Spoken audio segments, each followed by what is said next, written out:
fans, to another big week of IPW Weekly Recap right here on UPN 44. Aaron Royal sporting my Reckless You shirt alongside Ron Niemi. We've got 3 big matches and a very, very big announcement from Aaron Royal coming up. Our first match, you heard about it last week, Devin Nash and Pat Powers, Ron Niemi.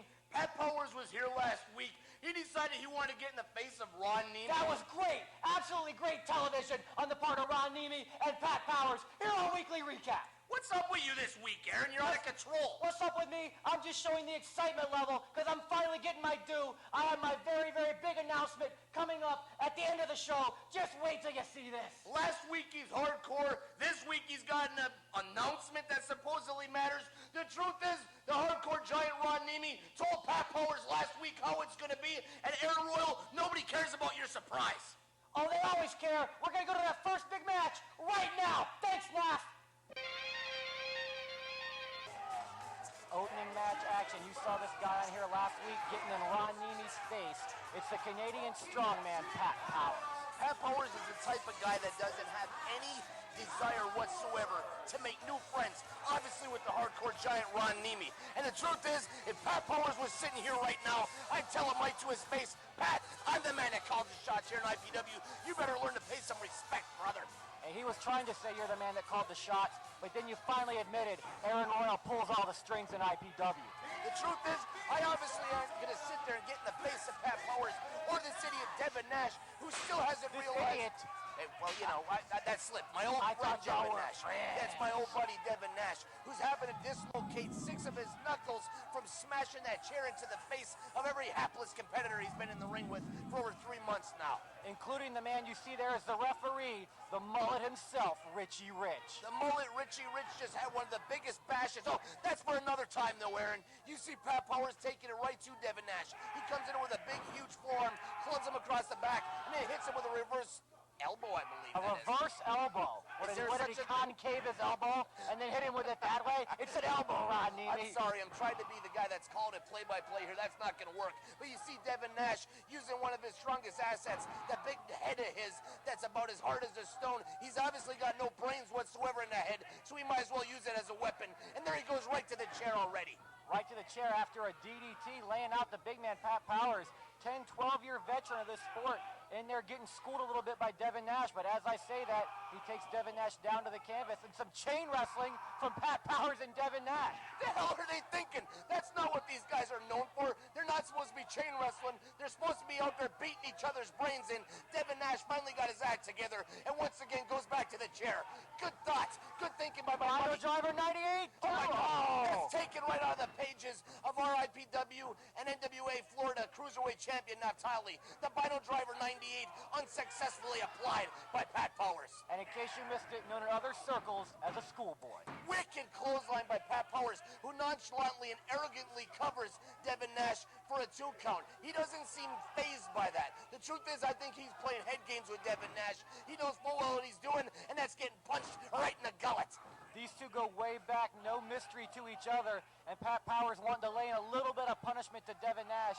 He's had his problems, Devin Nash it is, with the partner of Pat Powers, Pat McGroin, when they were feuding over the television title back here about a year or so ago on Weekly Recap. Pat Powers still holds much resentment from that time frame. The truth is, if I was Devin Nash, I wouldn't be worried about the resentment of Pat Powers. I'd be worried about the fact that I can't get in the ring and get a fair shake. Look at that wicked chop by Pat Powers.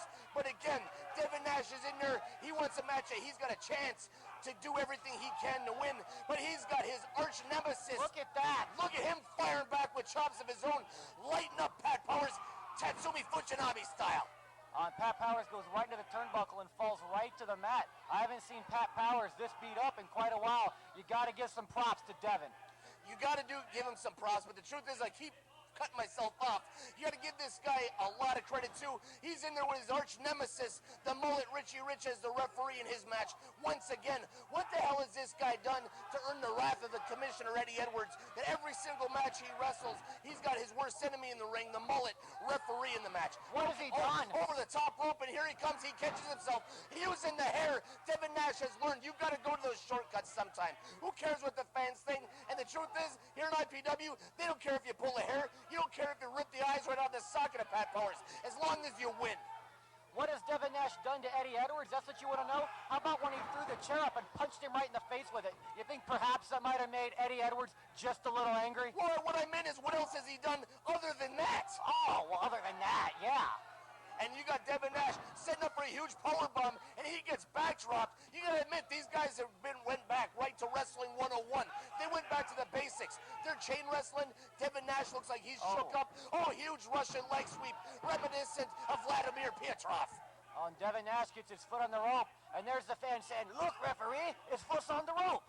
That isn't what he's saying. He says, look over there. There happens to be a large-breasted woman over on the... And there it is, a schoolboy. He gets him. Fire driver 98. Naftali's not going to like that. That's gimmick infringement. That's Devin Nash. Your winner, Pat Powers, is phased on the outside saying, how the hell did Devin Nash beat me with a Final Driver 98, for God's sake? Easy. He rolled you up and he did it. I'm not any more happy about it than you are, Pat Powers. Trust me, this guy's ego's just going to climb that much more. Oh, look at this. I'm loving Richie Rich lately, Ron Niemi. Richie Rich, the mullet, once again hits the wicked stunner on Devin Nash, and he's in there gloating and jumps over the top rope. You would think he was Robert Gibson with how spry he is. Why, was he signing? No, he wasn't. But once again, Devin Nash, your winner over Pat Powers. Once again, the mullet Richie Rich. He's got a point to prove with Devin Nash. This is just the beginning of a long feud.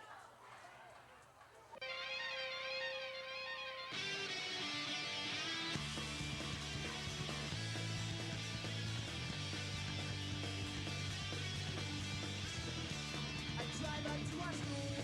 Your friends all look so cool. Hanging by the bleachers. Your friends all stop and stare at my spiky hair and at my punk rock t-shirt. You are the girl for me, only you can see me. Your eyes are not open, 'cause I am one of a kind, and you'll never find a guy who will love you more. I see you in the hall, I trip and then I fall, and you just stand there laughing.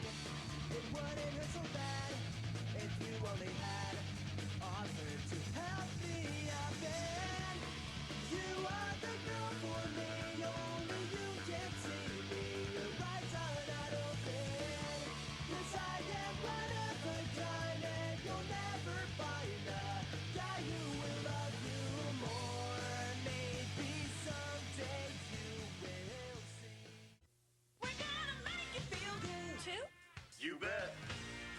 Sonny's Feel Good Barbecue. So, 2 all-you-can-eat specials? You bet. We get it right, and it tastes so nice. At Sonny's, we make a big deal out of our all-you-can-eat specials. That's all-you-can-eat barbecue chicken, sliced pork, garlic bread, potatoes, and coleslaw, only $8.99. You'll be back for more. We'll make you smile at Sonny's. We're gonna make you feel good.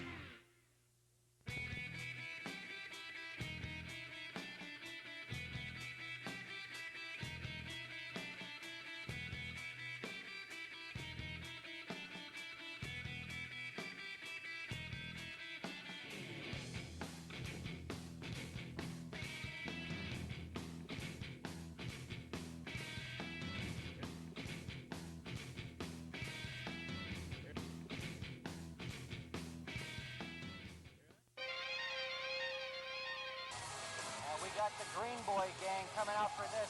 They're just seeing with another look, kind of a poor man's Mortal Decay. It's Kamikaze. A poor man's Mortal Decay. Oh my God, that's stiff. And you see, there he is with his partner, Sabinum, with that really hot Asian chick.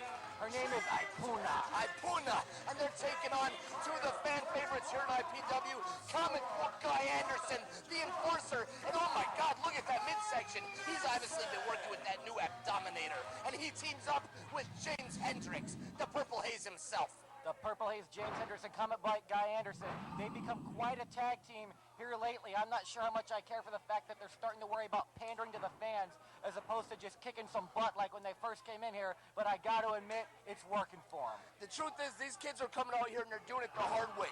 They're paying their dues. They're working out every single night at the Florida WrestlePlex. They're doing everything they can to improve in this business. They don't care if they're put in the ring with two veterans like Sabinum, I hope I'm pronouncing that right, and Kamikaze, who personally I thought was a poor man's version of Nova or Hurricane Helms. No, Mortal Decay. Mortal Decay. And here you see Sabinum, I'm not sure how you pronounce it either, but one thing I found out about this guy, nobody knows. You take a look at the mask. He's actually Tiger Mask 11. You say Tiger Mask 11, yes, that means 6 more guys have to do the gimmick first, but he really just wants to get a feel for that mask right now. Sabinum, he's worried about getting a feel for that mask, but he looks like he's wearing dress socks in the ring with low quarters. What the hell is he thinking? This is a wrestling match. This isn't a business luncheon, but that's a beautiful leg drop on James Hendrix. And then he crawls around the ring all sassy like. He crawls around and he says, listen, I might be wearing this cool cheetah type looking mask, and there might be some really hot Asian chick on the outside cheering for me, but I'm out here, I'm wearing cheap socks from TJ Maxx, and I got a cool gimmick that's part sweatpants, part cheetah mask looking deal, and I'm gonna whoop you old school. Oh, nice slam there by James Hendrix. Get some momentum going into it. The crowd really getting behind these two youngsters. They are youngsters and the crowd is getting behind them. But you look at the enforcer, comic book guy Anderson. This guy comes from a long bloodline of Gene, Ole, Arn, and I think a few other guys throughout the Mid-Atlantic that had the Anderson tag attached to them that weren't true Andersons. But this is comic book guy Anderson.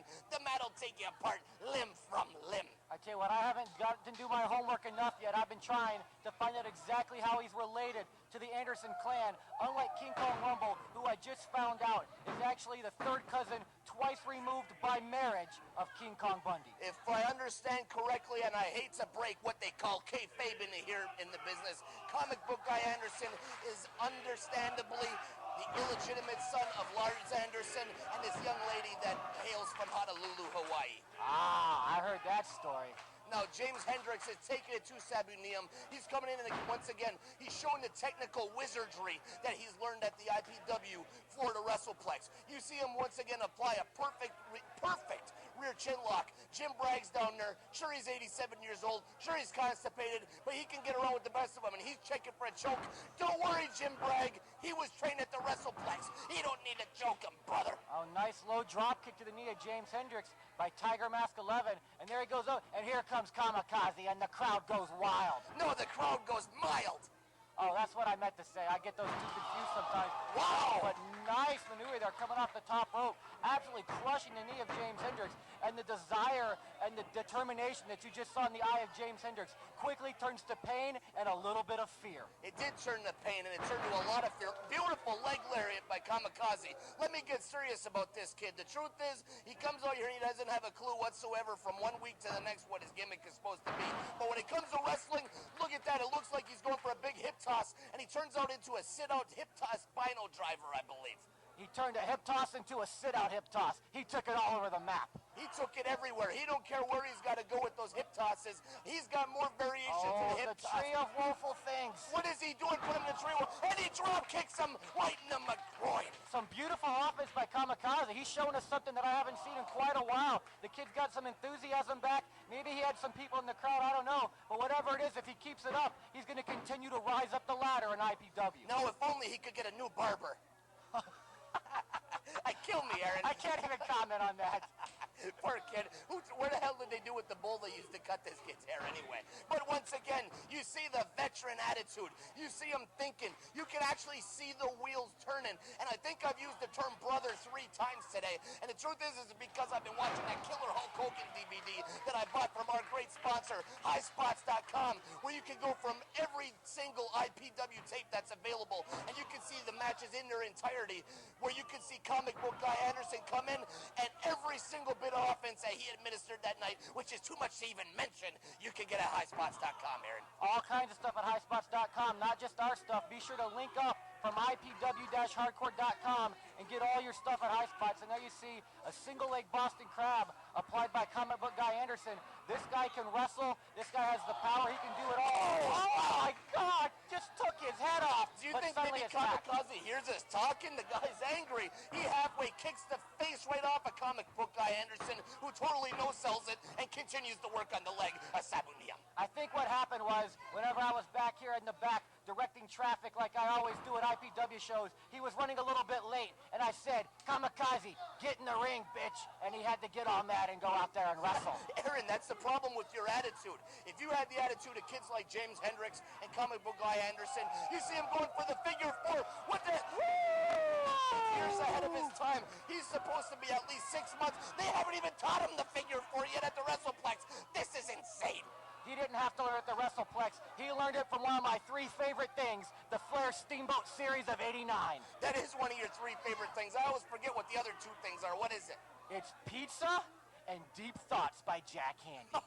That's great, Aaron. What the hell are we even talking about? We should be talking about this match in the ring. Suddenly, all of a sudden, we've gone back in time about 6 months to where all we did was cheap plugs and try to be funny. Once again, we got to get back to the business at hand. James Hendrix working on the leg in a serious manner. He's going to work on Sabinum. Look at that wicked kick right to the cranium of James Hendrix. And through the wizardry of editing, still remains in the offense and tames in comic book guy Anderson. That is great. I've never seen a guy get kicked in the head and then suddenly make the hot tag and have Tiger Mask 11 writhing on the ground. Only here in IPW. And you see the gear of comic book guy Anderson. Nice double team tag work, double elbows there by the team of Anderson and James Hendrix. Now the leg drop's going, and Jim Bragg is going, well, I think back in the old days I'd be making a 5 count and getting them out of there, but those rules no longer apply. They no longer apply here at IPW Hardcore Wrestling. Unless, of course, it helps lead to the planned finish. Exactly. All right, James Hendrix still in control, but the masked man taking it to him, going with those kicks, but he ducks under, James Hendrix that is. Oh, but he catches him on the back spin around, and James Hendrix just drops right on his back and says, ouch. That was the back spinning around Sabinum kickity-doo. Yes, it was. And I'm still looking for Ipuna. There she is, back on the outside of the ring. Ipuna's on the outside of the ring. She's the ring general. She's telling these idiots what it is they're going to do in the ring. She calls for a double team maneuver. Unfortunately, because of her reputation, we don't know if she's talking about in the ring or in the bedroom. Oh, Ron, you said I was stiff, brother. That was something else. Oh, and look at double team action again. Nice. Mindbuster, comic book guy Anderson. That's it, your winner. James Hendrix and comic book guy Anderson. What a huge win for these kids. Look at these 2 guys going at it. They're saying, I can't believe we even got booked on the show together. We don't tag team. What's going on here? You got to do what you got to do to get where Kamikaze says, and take this body slam for good measure, my friend.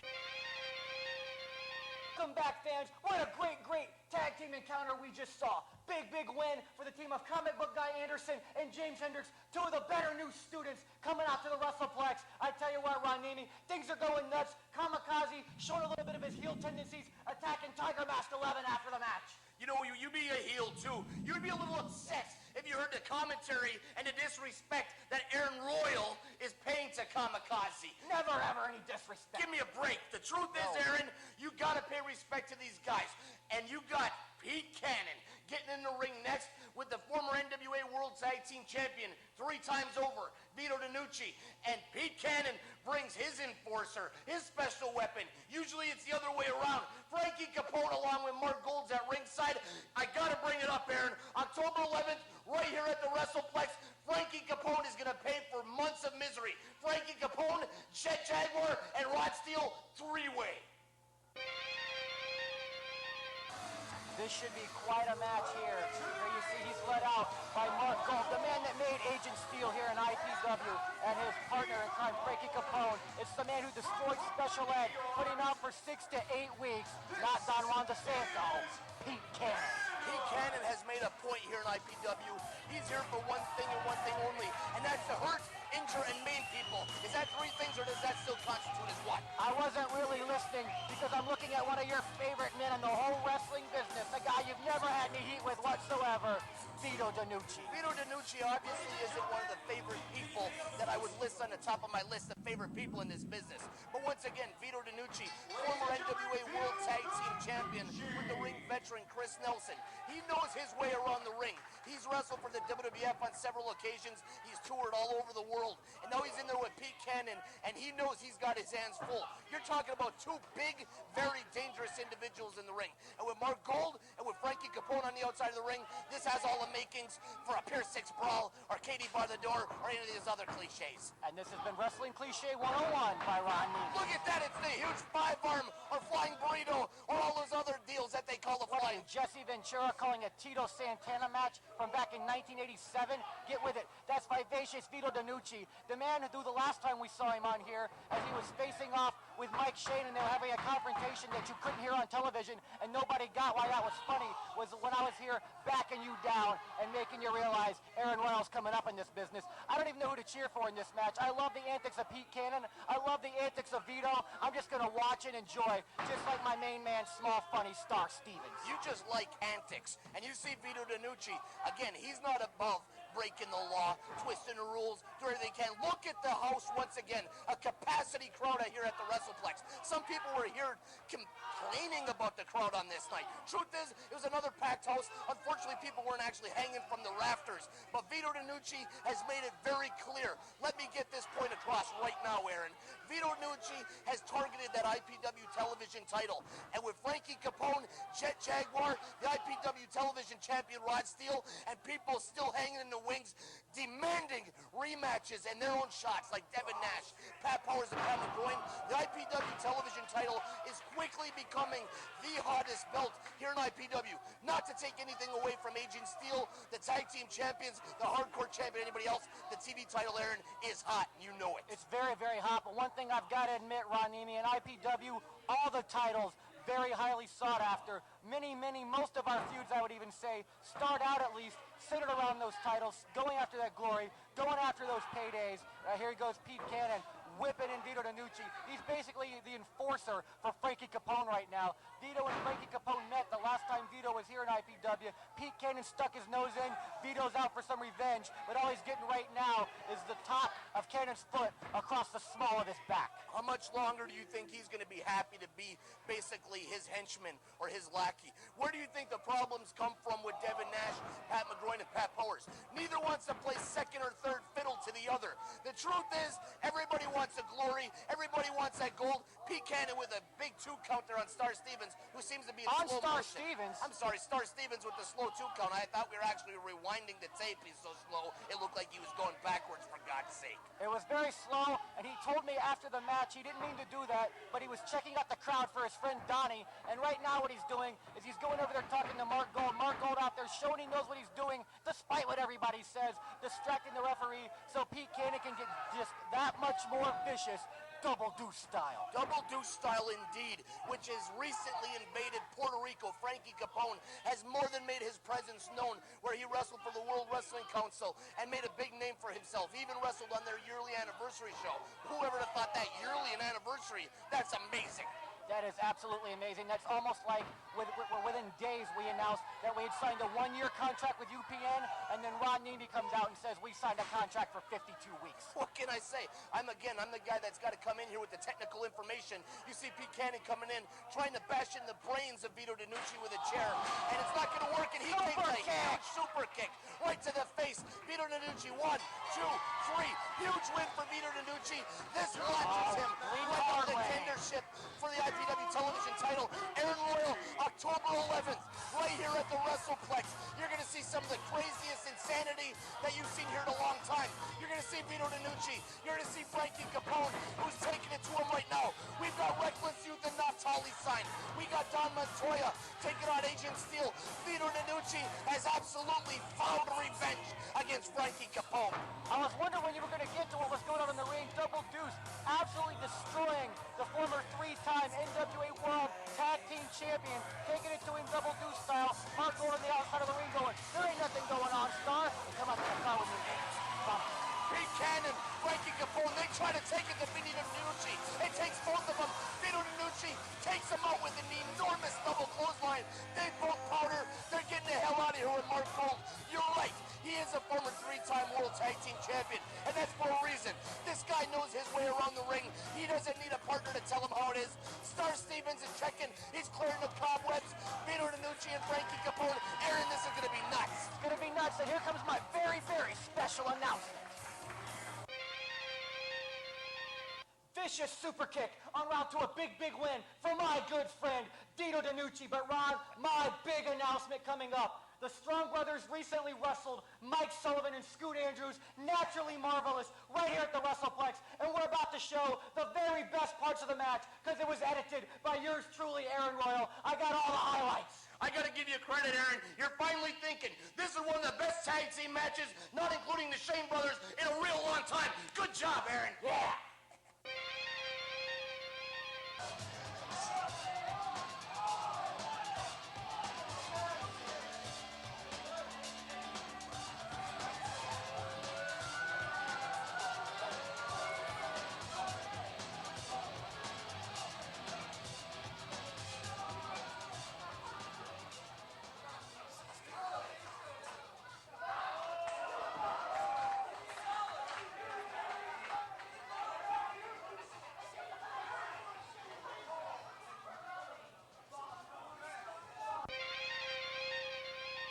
You're welcome, fans. Courtesy of me, Aaron Royal, footage of the Strong Brothers, your IPW tag What the hell team was that? champion. What was that, Aaron? You call that an IPW tag team title match? Hell yeah. I call that was the highlights of the debuting so-called Val's ass. Oh, yeah. Oh, I can't wait to see the Strong Brothers and Scoot Andrews and Mike Sullivan in the same dressing room as you. You think that was wrestling? You think that was highlights? You gotta get a load of some of the best on the independents today.